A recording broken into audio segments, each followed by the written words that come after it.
ನಮ್ಮ 18 ಜನ ನಮ್ಮ ಶಾಸಕರು ಅನ್ನೋದಕ್ಕಿಂತ ಅವರು ಯೋಧರು. ನಮ್ಮ ಧರ್ಮಕ್ಕಾಗಿ, ಪ್ರಜಾಪ್ರಭುತ್ವದ ಉಳಿವಿಗಾಗಿ ಎಲ್ಲಿ ಒಬ್ಬ ಅಮಾಯಕ ಮಂತ್ರಿ ಬಂದು ನನಗೆ ರಕ್ಷಣೆ ಕೊಡಿ ಎಂದಾಗ ಮುಖ್ಯಮಂತ್ರಿನೇ ಕೈ ಎತ್ತಿದಾಗ ನಾವು ಅದರ ಸದನದ ಆಸ್ತಿ ಅಂತ ನಾವು ತಿಳ್ಕೊಂಡು ಅವರು ಮಾತಾಡಿದ್ದನ್ನ ನಾವು ಹೋರಾಟ ಮಾಡಿದಿರಿ.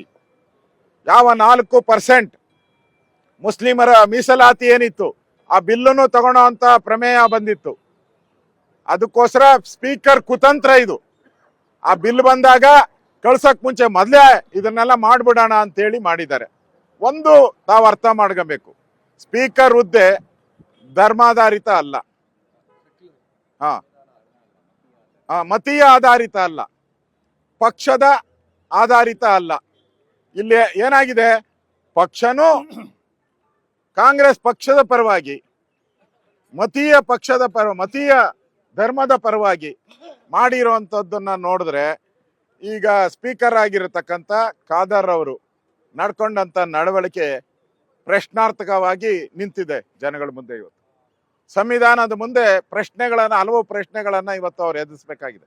ನಾನು ಖಾದರ್ ಅವರಿಗೆ ಕೇಳಕ್ ಇಷ್ಟಪಡ್ತೀನಿ, ಅಲ್ಲ ಸ್ವಾಮಿ, ನಮ್ಮ MLAಗಳು 18 ಜನ MLAಗಳು ನಿಮ್ಮ ಪೀಠದ ಪಕ್ಕದಲ್ಲಿ ಬಂದು ನಿಂತ್ಕೊಂಡ್ರು ಅಂತ ನೀವು ನಮ್ಮನ್ನ ಸಸ್ಪೆಂಡ್ ಮಾಡಿರೋದು. ನೀವು 18 ಜನ ಎಲೆಕ್ಟೆಡ್, ನಾವು ಜನಪ್ರತಿನಿಧಿಯಾಗಿ ಎಲೆಕ್ಟ್ ಆಗಿದ್ದೀರಿ. ನಾವು ಸಂವಿಧಾನದ ಪರವಾಗಿ ಎಲೆಕ್ಟ್ ಆಗಿ ಸಂವಿಧಾನದ ಪರವಾಗಿ ಓತ್ ತಗೊಂಡಿದ್ದೀರಿ. ನಾವೆಲ್ಲರೂ ಕೂಡ ಸಂವಿಧಾನದ ಓತ್ ತಗೊಂಡು ನಾವು ಅಸೆಂಬ್ಲಿ ಒಳಗಡೆ ಬಂದಿದ್ದು. ನಾವು ಬಂದು ನಿಮ್ ಪಕ್ಕದಲ್ಲಿ ನೀವೇ ಬನ್ನಿ ಬನ್ನಿ ಬನ್ನಿ ಬನ್ನಿ ಇನ್ನೂ ಬೇಗ ಬನ್ನಿ ಅಂತ ಹೇಳಿ ಕರೆದು ನಿಲ್ಸ್ಕೊಂಡು ಇವತ್ತು ಸಸ್ಪೆಂಡ್ ಮಾಡಿದಿರಲ್ಲ. ನಾನು ಖಾದರ್ ಅವ್ರಿಗೆ ಇನ್ನೊಂದು ಪ್ರಶ್ನೆ ಕೇಳ್ತೀನಿ. ನೀವು ಸದನ ನಡೀದೇ ಇರೋವಾಗ ನಿಮ್ಮ ಬಂಧುಗಳನ್ನೆಲ್ಲ ಕರ್ಕೊಂಡು ಆ ಪೀಠದ ಮೇಲೆ ಕೂತ್ಕೊಂಡು, ಕರೆಕ್ಟಾ? ಬಂಧುಗಳನ್ನೆಲ್ಲ ಕರ್ಕೊಂಡು, ಸಂಬಂಧಿಗಳನ್ನೆಲ್ಲ ಕರ್ಕೊಂಡು, ಆಲ್ ಬ್ರದರ್ಸ್ಗಳನ್ನೆಲ್ಲ ಕರ್ಕೊಂಡು, ಧರ್ಮಗುರುಗಳನ್ನೆಲ್ಲ ಕರ್ಕೊಂಡು ಎಲ್ಲ ಕೂತ್ಕೊಂಡು ಚೇರ್ ಮೇಲೆ ಕೂತ್ಕೊಂಡು ಫೋಟೋ ಇಡ್ಸ್ಕೊಂತೀರಲ್ಲ, ನ್ಯಾಯನ ಇದು? ಇದು ಧರ್ಮನ? ಇದು ಪ್ರಜಾಪ್ರಭುತ್ವನ? ನೀವು ಬೇರೆಯವ್ರನ್ನ ಕರ್ಕೊಂಡು ಕೂತ್ಸ್ಕೊಳಕ್ ಎಲ್ಲಿ ಅಧಿಕಾರ ಇದೆ ನಿಮ್ಗೆ? ಯಾರು ನಿಮ್ಗೆ ಅಧಿಕಾರ ಕೊಟ್ಟವ್ರು ಅದನ್ನ? ಇವತ್ತು ನಮ್ಮ ಶಾಸಕರು ಅಲ್ಲಿ ಎಲೆಕ್ಟ್ ಆಗಿರೋ ಶಾಸಕರು ಹೋದ್ರೆ ಅಪರಾಧ, ಎಲೆಕ್ಟ್ ಆಗದೆ ಇರೋ ನಿಮ್ಮ ಬಂಧುಗಳು ಬ್ರದರ್ಸ್ಗಳೆಲ್ಲ ಬಂದು ಅಲ್ಲಿ ನಿಂತ್ಕೊಂಡು ಫೋಟೋ ತೆಗೆಸ್ಕೊಂಡ್ರೆ ಅದು ಪರ್ಫೆಕ್ಟಾ?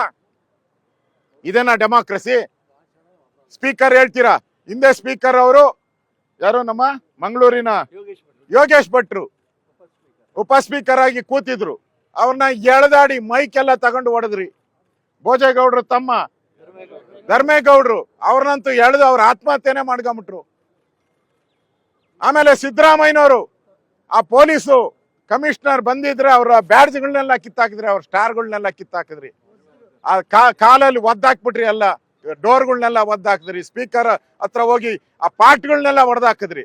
ನಿಮ್ಗೆ ನಾಚಿ ಆಗಕ್ಕಾಗಲ್ವಾ? ಕಾಂಗ್ರೆಸ್ ಅವ್ರಿಗೆ ನಾಚಿಕೆ ಬೇಡ? ಮಾನ ಮರ್ಯಾದೆ ಬೇಡವಾ?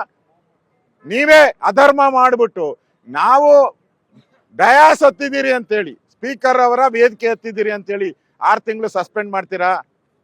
ಕಾಂಗ್ರೆಸ್ಗೆ ಏನಾದ್ರೂ ಮಾನ ಮರ್ಯಾದೆ ಇದೆಯಾ?